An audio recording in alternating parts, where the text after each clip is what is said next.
রহমতে আমাদের নেতা হামিদুল ইসলাম হামিদ খানের শেষ পাবে এই বলে আমি আমার বক্তব্য শেষ করছি। সদস্য সচিব নিয়ামতপুর ইউনিয়নের অত্যন্ত জনপ্রিয় নেতা আমাদের শ্রদ্ধেয় বড় ভাই জনাব মাহবুবুর রহমান মিলন। জনাব কাষ্টভাঙ্গা ইউনিয়ন শাখা কর্তৃক আয়োজিত দেশ নেত্রী বেগম খালেদা জিয়ার সুস্থতা কামনায় আজকের এই দোয়া মাহফিলের সম্মানিত সভাপতি প্রধান অতিথি বাংলাদেশ জাতীয় নেতৃবৃন্দ, বক্তব্য আমরা বিভিন্ন সভা সেমিনারে দিয়ে থাকি, কিন্তু আজকে এমন একটি মুহূর্তে আপনাদের সামনে উপস্থিত হয়েছি যখন সারা বাংলাদেশের মানুষ অত্যন্ত শিশুরা স্কুলে যেতেন না, তাদেরকে স্কুলে নেয়ার জন্য তিনি খাবারের বিনিময়ে শিক্ষা কর্মসূচি চালু করেছিলেন। বেগম খালেদা জিয়াই এদেশে মুক্তিযোদ্ধাদেরকে সম্মানিত করার জন্য মুক্তিযোদ্ধা মন্ত্রণালয় তিনি গঠন করেছিলেন। আপনাদেরকে আবারও অনুরোধ করব, আবারও আহ্বান করব, সকলে আপনারা বেগম খালেদা জিয়ার জন্য, জিয়া পরিবারের জন্য দোয়া করবেন।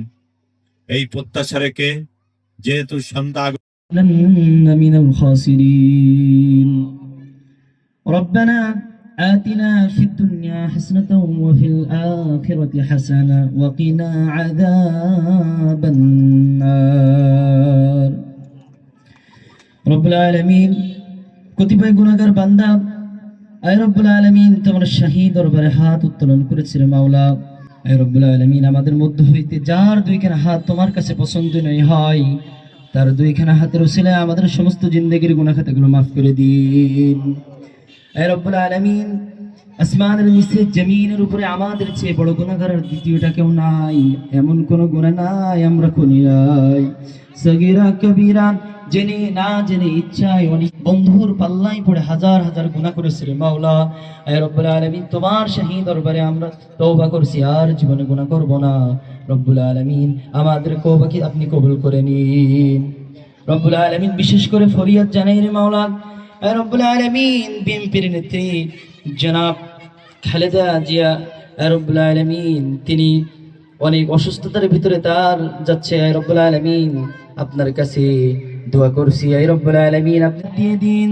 আয় রব্বুল আলামিন তাকে সুস্থতা ফিরিয়ে দিন। গুনাহ করেছে সমস্ত গুনাহকে আপনি সওয়াবে পরিপূর্ণ করে দিন। আয় রব্বুল আলামিন এই মঞ্চে সভাপতিত্ব করেছে আমার ভাই আবু জাফর, আয় রব্বুল আলামিন তাকে তুমি হায়াত দিয়ে দাও। রব্বুল আলামিন তাকে তুমি সুস্থতা দান করে দাও। আয় রব্বুল আলামিন আমরা যেন ঈমানের সাথে মুক্তি লাভ করতে পারি সেই তৌফিক দিয়ে দাও। আয় রব্বুল আলামিন, রব্বুল আলামিন এই বাংলাদেশের তারেক রহমান তিনি অগ্রভূমিকা রেখেছিলেন মাওলা। আয় রব্বুল আলামিন তাকে তুমি নেক হায়াত দিয়ে দাও।